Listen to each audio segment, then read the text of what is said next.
Day one of the Democratic National Convention proved that the party was still divided.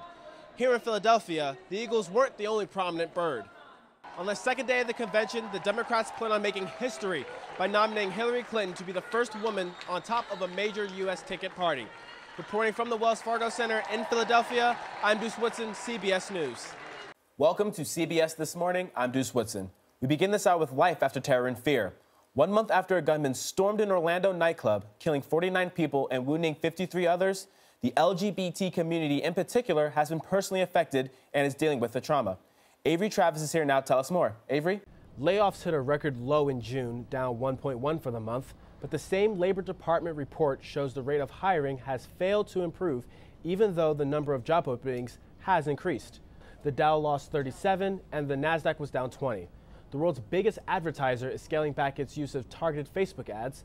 Procter & Gamble, the makers of Pampers diapers and Cascade detergent, says after several years of aiming advertising at Facebook users with specific shopping histories or demographics, they're returning to a broader advertising strategy. And Girl Scouts will have some new cookies to offer next year.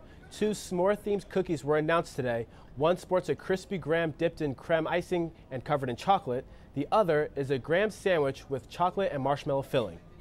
That's your Money Watch in New York. I'm Dyuce Woodson.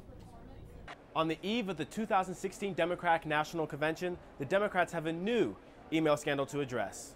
Tonight, First Lady Michelle Obama and Senator Bernie Sanders will kick things off in the city of brotherly love. Reporting from the Wells Fargo Center in Philadelphia, with CBS News, I'm Dyuce Woodson. The 3 most popular sports at the University of Oregon, football, men's basketball, and track and field, have the highest percentage of black student athletes on their respective teams. However, those percentages don't correlate with the overall university, and some student athletes think it's even more alienating.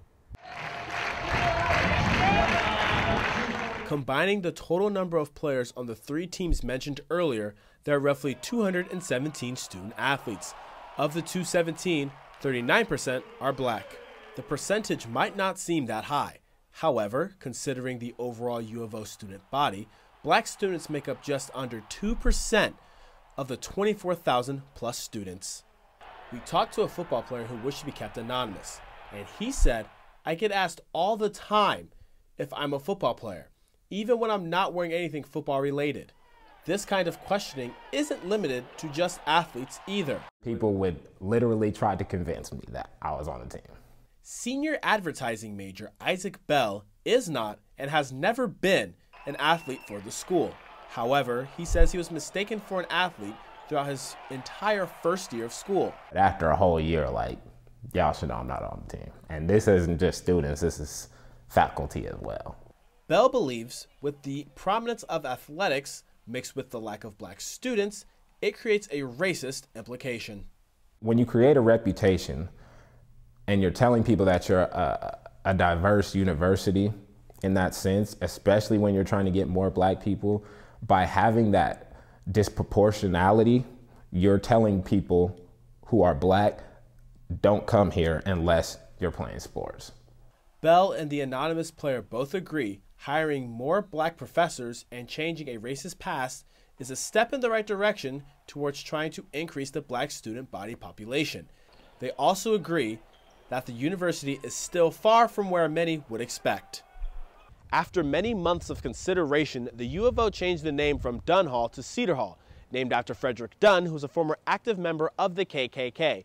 Now, with Dee Dee Hall's name up for consideration as well, it could show the U of O is attempting to have not only a more inclusive environment for black students, but black student athletes as well. In an effort to combat the rising cost of college, the University of Oregon Dining has made policy changes to cut the cost of food. However, these changes might be leaving a strain on the dining student employees. This year, the on-campus dining halls changed their meal plan policies for student workers while on shift. What was once free for student workers is no longer. With the added cost, Global Scholars Hall student shift leader Zach Kiley says there is a high turnover rate, which adds pressure to the existing workers. Oh, it's very stressful. Like, it sucks trying to train someone when it's that stressful. compared to last year, it just seems a lot different. Tom Driscoll is the Associate Director of Housing and Director of Food Services for the University of Oregon. He says giving student workers free meals is a rarity at other schools. See, the thing is that it was never free. You see, somebody was paying for those meals no matter what. Kylie initially thought the new EMU would impact the dining halls. Driscoll disagrees, saying they are two completely separate entities that don't impact one another. However, Kylie doesn't believe the claim.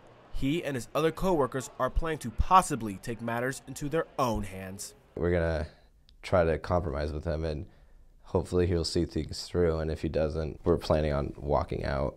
Driscoll says he's willing to listen to the student workers' grievances in order to reach an understanding. Report for Duck TV News, I'm Dyuce Woodson.